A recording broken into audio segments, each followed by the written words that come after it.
بسم الله الرحمن الرحیم. الجهل موت الاحیاء. الجهل جهالت، موت الاحیاء دا د ژوندو د پاره مرګ دی. په دې ضرب المثل کې دا خبره بیان شوې ده چې جهالت یعنی علم نه حاصلول دا د ژوندو د پاره داسې ده لکه مرګ، یعنی مړی او جاهل سړی دا دواړه یو برابر دي. هغه داسې چې څنګه مړی خپل ځان ته پیدا نشي رسولی او ځان نه نقصان نشي د پکولی، دقسې جاهل سړی هم دی. دی خو نه ځان ته پیدا رسولی شي او نه ځان نه نقصان د پکولی شي، نو گویا کې دا دواړه یو برابر دي. د دې وجه دا ده چې د جاهل سړي سره د علم رڼا نشته، نو چې د سره د علم رڼا نشته نو دی په خپل پیدا او نقصان باندې پیږي نه، نو څنګه به ځان ته پیدا رسوي او څنګه به ځان د نقصان نه بچ کړي. او د دې په مقابله کې عالم سړی دی، نو هغه ځان ته پیدا هم رسوي او نورو خلکو ته هم پیدا رسوي او ځان هم د نقصان نه بچ کړي، نور خلک هم د نقصان نه بچ کړي. الجهل موت الاحیاء. د دې لغوي تحقیق داسې دی چې دا الجهل دا جوړ شوی دی د جهلن نه. موږ د دې جهلن په شروع کې الف لام راوړو او د دې په اخره کې چې کوم تنوین دی دا وګرځېدو، نو دا شو الجهل او دا راځي د باب سمع يسمعون او دا جهلن مصدر دی. د دې معنی د نه پیدل. موتو د دې معنی د مرګ او دا راځي د باب نصر ینصرون مات یموتو او موتن مصدر دی او د هغې معنی د مړ کېدل. الاحیاء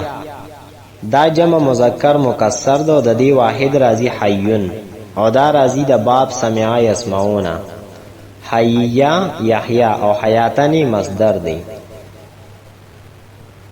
د دې ترکیب داسې دی چې الجهل مبتدا، موت مضاف، الاحیاء مضاف الیه، مضاف سره د مضاف الیه نه دا خبر، مبتدا سره د خبر نه جمله اسمیه خبریه.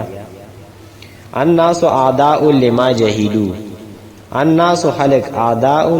دا دشمنان وی لما جهلوا پس چې نه پیږي.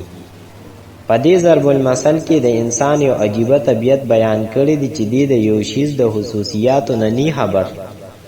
نو دی هغه طرف ته میلان نه کوي، هغې ته رغبت نه کوي او په هغې باندې ځان نه پوهي، او دا د ده د کمعقلۍ وجه ده. او که ته دا غواړې چې ته د هغې خصوصیات ده ته بیان کړي، نو دا په ده ډېره ګرانه لګي او دی گویا کې ته وایې چې خپل دشمن لی بوځي او خپل دشمن سره یې مخامخ کړي، نو دا د انسان یو طبیعت دی. الناس اعداء لما جهلوا. د دې الناسو لغوي تحقیق خو مخکې تیر شو چې دا په اصل کې اناسونو. د دې په شروع کې چې دا کومه حمزه ده دا د تخفیف په غرض باندې حذف شوه او د دې په عوض کې په شروع کې الف لام راوړو، او چې الف لام هم راوړو نو د دې د وجې نه په آخره کې چې کوم تنوین دی هغه وغورځېدو، نو دا الناسو شو. اعداء دا جمع مذکر مکسر ده، د دې واحد راځي عدوون معنی د دشمن، او دا صيغه د صفت ته د دې مطلب دا دی چې دا په ذات مع الوصف باندې دلالت کوي. صيغه د صفت دا په ذات مع الوصف باندې دلالت کوي. د دې مثال دی احمرو.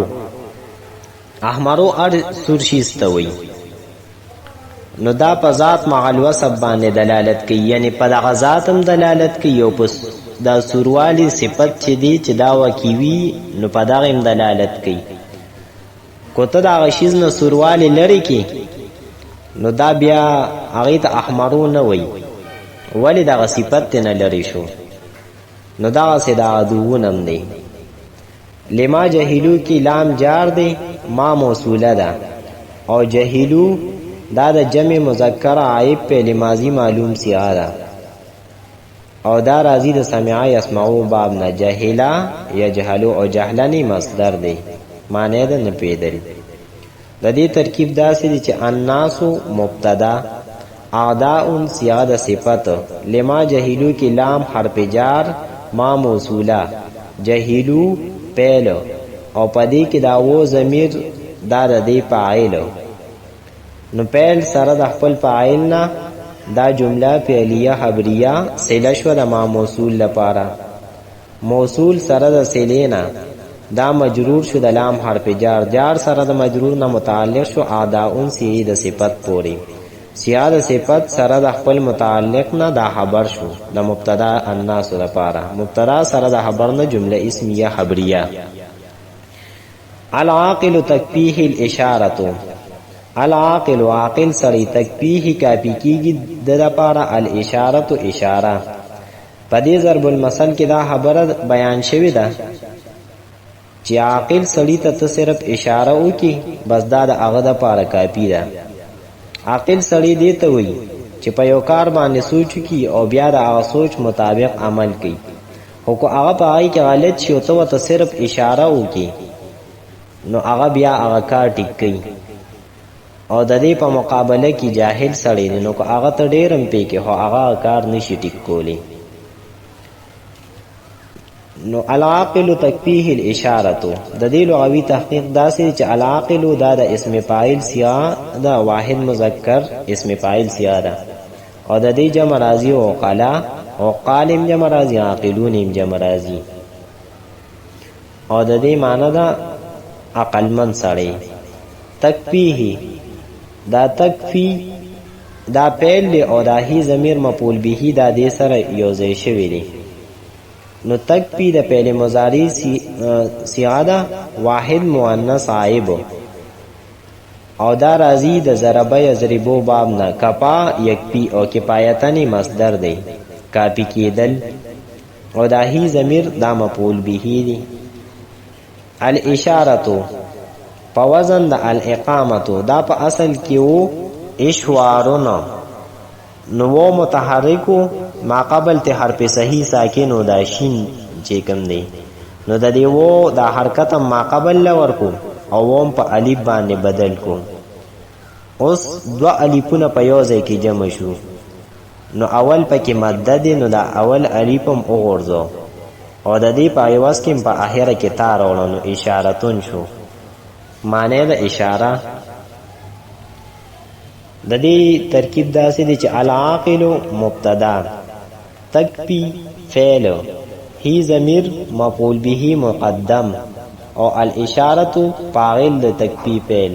فعل سره د خپل فاعل او مفعول به نه دا جمله فعلیه خبریه خبر شو د مبتدا لپاره مبتدا سره د خبر نه جمله اسمیه خبریه